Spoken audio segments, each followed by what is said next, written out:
Hello guys, jumpa lagi di video kali ini. Okey, hari ini saya nak bagi tahu 10 makanan yang sebenarnya berbahaya kepada manusia. Mari kita lihat.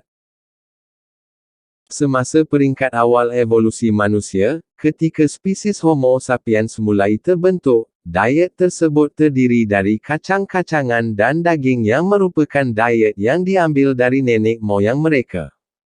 Walau bagaimanapun, manusia awal mula bergerak dari hutan asalnya dan mula menyebar ke seluruh dunia.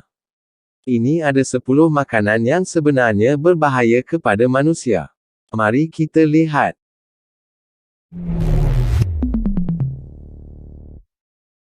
Sepuluh. Elderberries. Elderberries tumbuh-tumbuhan beluka kecil. Apabila matang sepenuhnya, elderberries adalah buah yang boleh dimakan yang mempunyai rasa manis dan juga digunakan dalam industri farmaseutikal untuk membuat sirap elderberry. Semenanjung elderberry dibezakan dengan warna buah yang mereka hasilkan dan dibahagikan kepada 3 jenis: elderberries hitam, elderberries biru, dan elderberries merah.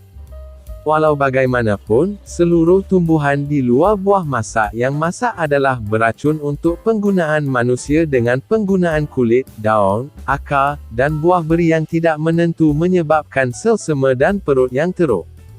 Malah buah beri perlu dimasak terlebih dahulu untuk menghapuskan glikosida yang terkandung di dalam benih.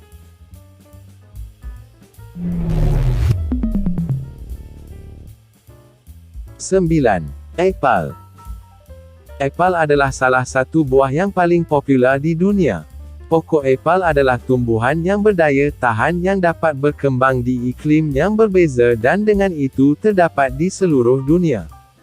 Di dalam apple, benih dikumpulkan bersama untuk membentuk teras yang orang tidak digalakkan mengambil dan dengan alasan yang baik.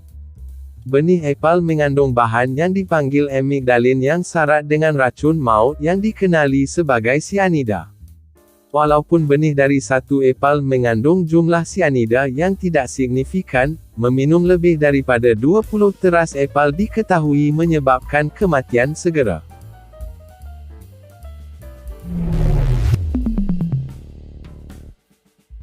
Lapan. 5 kacang. Biji 5 adalah kacang-kacangan yang asalnya dapat dikesan ke Andes. Kacang yang terkenal adalah sumber protein dan serat kegemaran ramai di seluruh dunia. Walau bagaimanapun, seperti tumbuhan yang berbunga, benih mengandungi sebatian berasaskan sianida yang merupakan sistem pertahanan semula jadi. Biji 5 mempunyai ketinggian di atas semua kekacang lain dengan kandungan tinggi linamarin berasaskan sianida yang terkandung di dalam benih, dan oleh itu kacang benar-benar perlu dimasak dengan teliti dengan air yang telah direbus.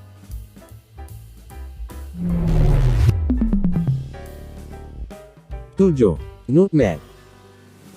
Nutmeg adalah rempah popular yang digunakan untuk menambah rasa dalam makanan yang berasal dari benih pokok pala Myristica fragrans. Nutmeg adalah bahan kegemaran untuk membuat pai labu kerana rasa manisnya. Bagaimanapun, rempah manis ini telah digunakan sebagai ubat pada masa lalu selepas biji benih telah terbakar.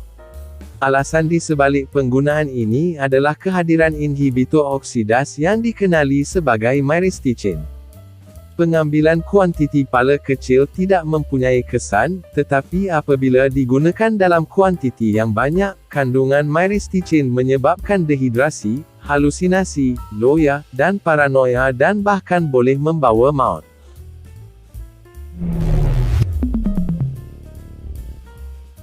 6. Badam. Almond adalah sumber vitamin E, lemak sihat, dan serat dan merupakan makanan ringan kegemaran ramai bagi seluruh dunia. Almond datang dengan 2 rasa yang berbeza, badam manis dan badam pahit. Badam manis selamat dimakan walaupun dalam kuantiti yang banyak. Walau bagaimanapun, pengambilan badam pahit telah banyak digalakkan dengan sesetengah negara seperti Amerika Syarikat, mengenakan larangan sepenuhnya terhadap penjualan mereka. Badam pahit yang ditanam di dalam liar mengandungi tahap sianida yang tinggi yang boleh membawa maut apabila ditelan.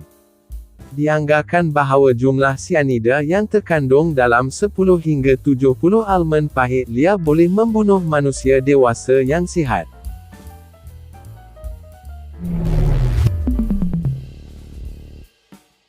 5. Pufferfish. Pufferfish adalah nama yang diberikan kepada ikan dari keluarga Tetraodontidae dan terkenal dengan sistem pertahanan mereka dari pemangsa di mana mereka menelan air yang membuat ikan kelihatan lebih besar. Ikan penampan juga terkenal dengan ketoksikannya. Ikan merembes racun tetrodotoxin yang 1-200 kali lebih cepat daripada sianida dan merupakan salah satu haiwan yang paling beracun di dunia. Walaupun ikan itu mempunyai toksin yang mencukupi untuk membunuh 30 orang, ia adalah makanan istimewa yang dinikmati di Jepun. Orang-orang makan ikan beracun kerana keupayaannya untuk mendorong perasaan gembira. Untuk selamat untuk digunakan, ikan disediakan oleh tukang masak yang berkemahiran tinggi.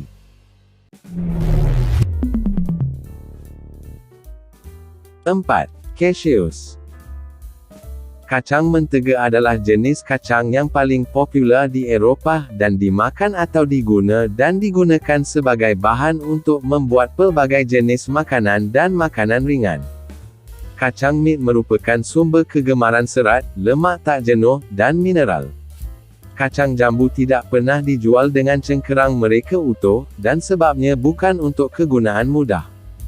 Cangkerang kacang Matthew serta daunnya mengandungi lipid fenolik, cardanol, dan asid anacardic, yang semuanya adalah toksin yang berbahaya kepada manusia apabila ditelan.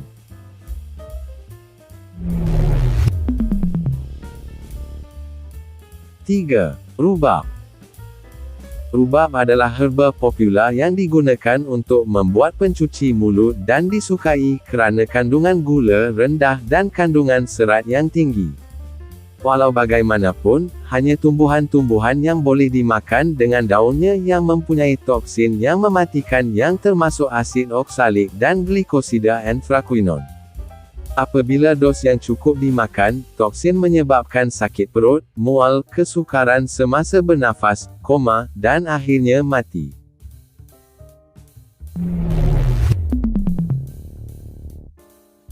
2. Asparagus. Asparagus adalah sayuran yang popular untuk kandungan seratnya yang tinggi serta kandungan mineralnya yang kaya. Hanya tangkai dan tunas tumbuhan ini ditelan dengan beri yang beracun. Mengingati beberapa buah beri menyebabkan cirit-birit dan muntah yang teruk. Kesannya boleh dinetralkan oleh penggunaan arang tanah.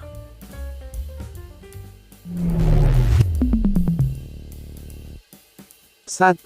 Tomato. Tomato terkenal di seluruh dunia kerana kandungan nutrisi dan vitamin mereka. Sayuran atau buah, bergantung kepada siapa yang ditanya, digunakan dalam penyediaan makanan dan juga boleh dimakan mentah. Walau bagaimanapun, beberapa bahagian lain tumbuhan tomato adalah toksik apabila ditelan termasuk daun, akar, dan tangkai yang mengandungi sebatian toksik yang dikenali sebagai tomato. Terima kasih kepada anda yang sudi menonton. Jumpa lagi di video akan datang.